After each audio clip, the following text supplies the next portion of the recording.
Hey, my friends! I'm coming to y'all today from the piney woods of southeast Texas. I am right now in my parents' backyard. You can hear the goats behind me, and it is super windy today, so the wind chimes are going crazy.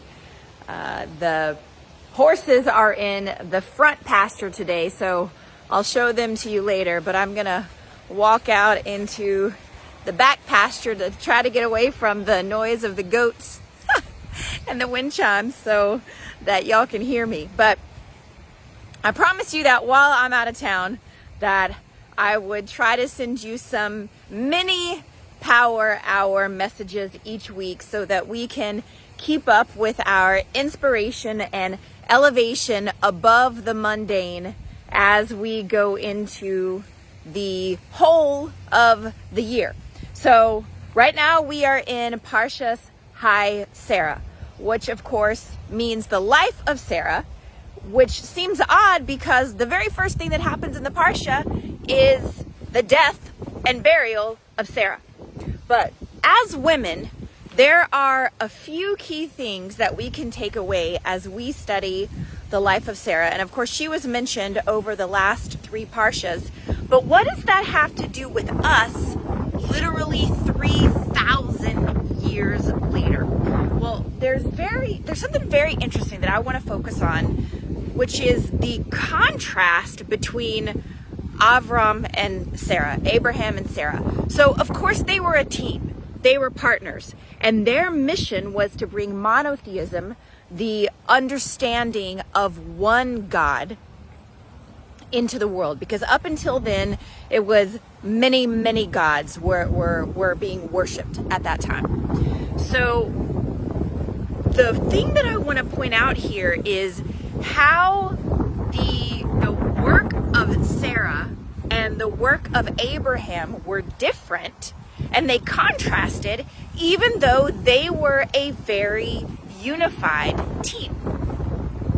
So a lot of times we think that we have to be the same. We have to match, and we have to keep up with what's happening around us.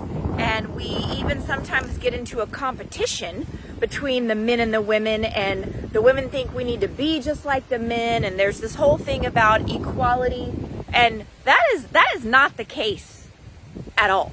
Okay? So it's interesting that when her name was changed from Sarai to Sarah, the interesting thing there is that the meaning of her name changed as well. So Sarai meant princess to me, and Sarah means princess of all nations. So that means sovereign. Okay, now Abraham, when his name was changed from Avram to Abraham, Abram to Abraham, his name became father of all nations, father to nations, father to many. So Abraham was like a father to the nations, and Sarah was a sovereign, a princess, royalty amongst all the nations. So what's the difference there? Well, our sages teach us that one of the main differences there is that fathers are very hands-on. They're raising, they're interacting very closely with their children, whereas a sovereign is a bit more removed. They're elevated, they're set apart. They're not right in the thick of the things, in the mess of every day with their people. They're a bit more removed. And that is an excellent example for how we as women are to conduct ourselves on a daily basis. And a perfect word for it is regal. We should be regal in how we conduct ourselves every day. Now, I have to tell you, this one is a test for me because, I grew up in the South. I'm a Texas girl, as you can see. And I grew up with a bit of a wild streak. I'm a bit of a wild child by nature. And so as I began learning what it meant to be regal as a Jewish woman and to remain set apart and to carry myself with a dignified air and what it means to dress modestly and behave modestly. Again, it doesn't mean that we live and conduct ourselves in a cave. We don't live under a rock. We don't have to cut ourselves off and hide ourselves from the rest of the world. And we certainly are not less than men. In fact, we're more elevated spiritually than men. And there are so many reasons for that, which is a different conversation for a different day. But to stay on point, when we are just to learn the lessons from our matriarch, from our great grandmother, who put this into our DNA and who set the stage for our internal worthiness. You know, it says in Tehillim and Psalms, all the beauty of the princess is within.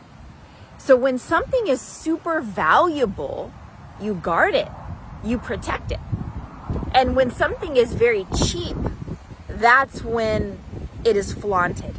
So that's lesson number one that we learn, the difference between Abraham and Sarah, is that he was out there getting dirty, getting messy, and, you know, rubbing elbows with everybody as the dad. But as the queen, as the dignitary of the family, Sarah's job was to lead by example. Yes, she very much led, and yes, she was conducting acts of service, and yes, she was working with the women. But instead of being in the trenches, she was leading by example. So her pure, gorgeous, exquisite, elegant, regal conduct, that was her leadership. She was leading by example. Okay, now the second thing that we take away from the difference between Abraham and Sarah is how she raised her children. Now we know that Abraham, his strongest, most descriptive internal character trait was kindness. And it was unfiltered kindness. And sometimes too much kindness isn't kindness at all. Then it becomes damaging. And that was one of the faults of Abraham. And Sarah was able to see that in how she was raising her son Yitzhak, because she could see that the example of Ishmael on Isaac, her son, was very damaging. It was not a good example. And because of the example of Isaac, she told Abraham, you've got to get Ishmael away from here. He's not a good example on our son. We're one, our son, Isaac, is going to be the father to all of the people. And through his inheritance, he is going to be the father of all of these nations. So we've got to get him away from Ishmael. So Sarah had to set the boundaries. She had to draw a line in the sand and hold a very high bar. And that's something that we have to do as women. Now, you may not have children yet. You may be in the phase of where you're still single, you haven't had children, maybe you won't have children, maybe you don't have children any longer in the home. But women, it's in our nature. We are mothers to the people around us. We are leaders, we are nurturers to the people around us. And it's our job to be able to scan the landscape and look around and see, where do we need to elevate the boundaries? And as the sovereign, as the dignitary, as the princess, the daughter of the king, you are able to see things that the men in your life cannot see. Now, it's not good or bad. It's not competition of us against them. It's just different. We have been given different gifts.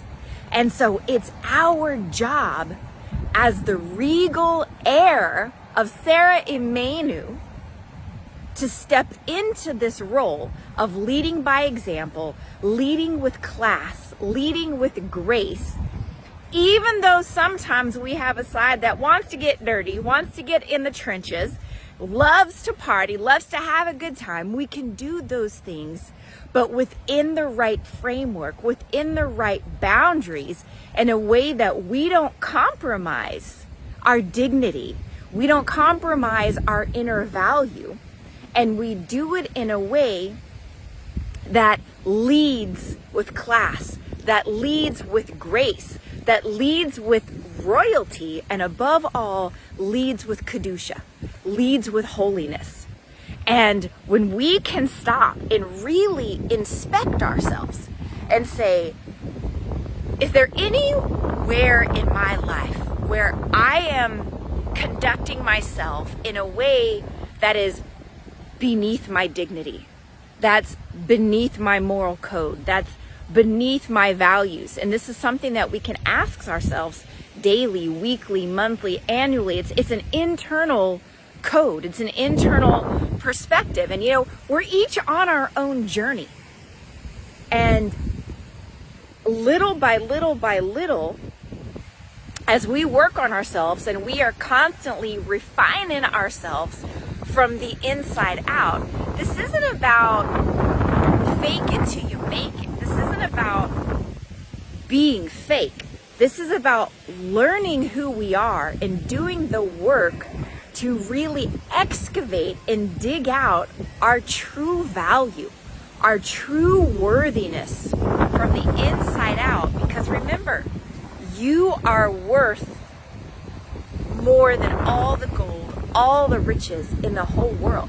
And as you do the work and learn more and more and more about your true inner value, then the job, the work is discovering who we are on the inside and then projecting that true value, that true leadership, that true grace, dignity, and kedusha to the rest of the world. So we learn who we are step by step by step on the inside, and then we do the daily avoda, the daily work of projecting that person, that character of who we are becoming to the rest of the world.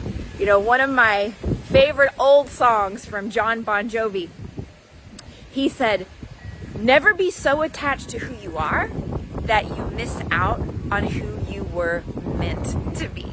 So with the king of rock and roll, one of the kings of rock and roll, we're going to draw the wisdom of the world into kedusha and learn from even the normal old rock and roll songs that I used to listen to when I was a partier, and drawing in lessons from the everyday life into our journey for today.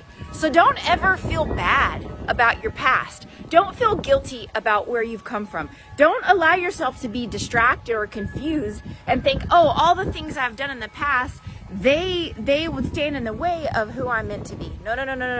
Hashgacha Pratis, divine providence, tells us that every single step that God has directed you through up until this point is preparation for unleashing the greatness of where you're meant to go from this point forward. So let us all learn from the wisdom of Sarah, our mother, of how we can step into our own dignity and our own royalty as we uncover our true potential and our true greatness. Love you, my friends. Bye for now.